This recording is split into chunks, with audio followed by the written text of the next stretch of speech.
Putin allows the collapse of the Russian Federation. Wagner Group increases pressure on Bakhmut. Vuhledar becomes the second Chernobyevka. The occupiers are preparing fortifications in the Crimea. This is What About Ukraine channel, day 368, 26th of February 2023.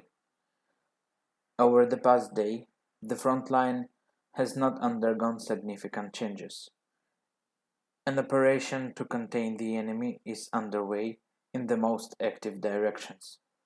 The occupiers are not giving up their attempts and ideas to seize Donetsk and Lugansk regions before the deadlines set by the leadership. It is now for March 31st. Let's start today on the contrary from Kherson and next, but we will leave the most interesting for the last. Don't forget to like and subscribe to our channel.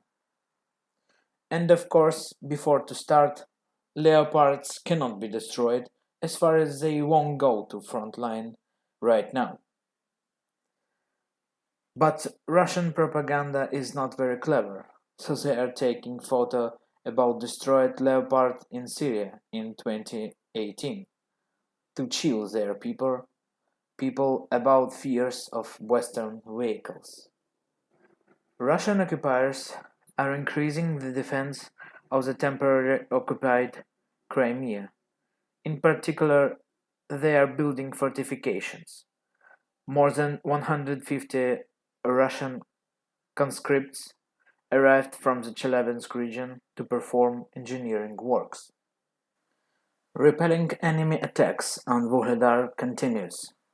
In the area of Opetny, the enemy is also held back.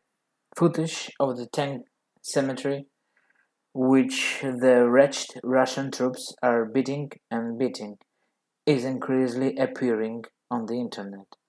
This is reminiscent of Chernobyevka, a village near Kherson, near which the air forces of the Southern Group of Russian troops were located. Let me remind you that this series ended with a score approximately 28-0. At that time, no one could have thought that the occupiers would overturn the vehicles about 30 times and the Ukrainian army would crush it again and again.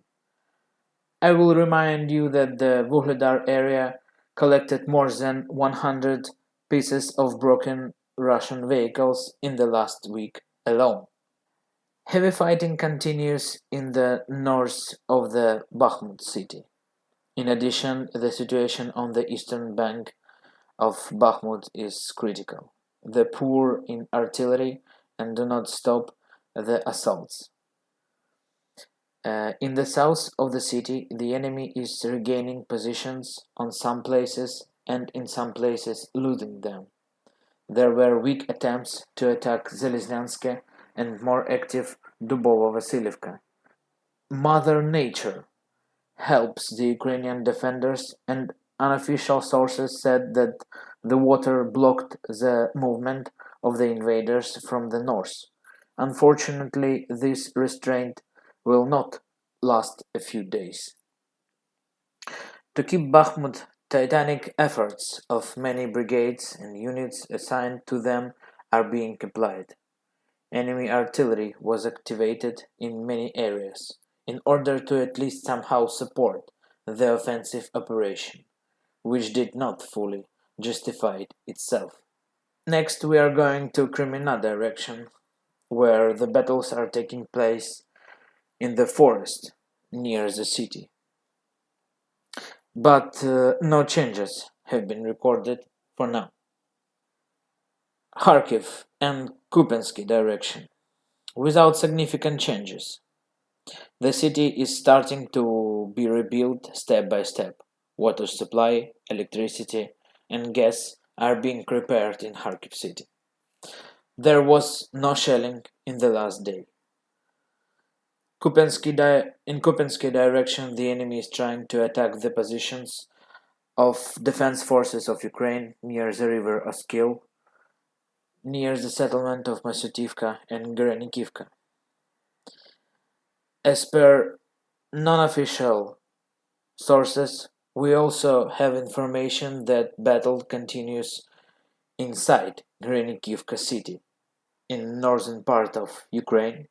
There are no significant changes. Ukrainian is strengthening its borders with Belarus.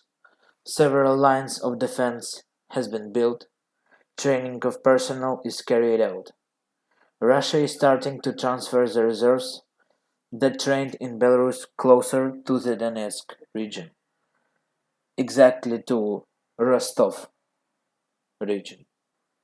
In addition to the general not very promising situation for the Russian troops, Ukraine is accumulating forces for a very soon massive counter-offensive. Arms deliveries from Western partners in recent months have exceeded deliveries for almost the entire past year. This spring, fateful and decisive events will take place for the entire war unleashed by Russia. We will talk about the counteroffensive itself in future days. And today, new interesting details appeared from a short interview with Mr. Putin. In it, he allowed the collapse of his country, complaining about the Western plan that had been prepared for a long time ago. He blamed the West for the collapse of the Soviet Union and also for the fact that the Russian people will collapse into a pile of small things. The incompetent waste of Russia's capabilities could not lead to anything else. And this is all for today.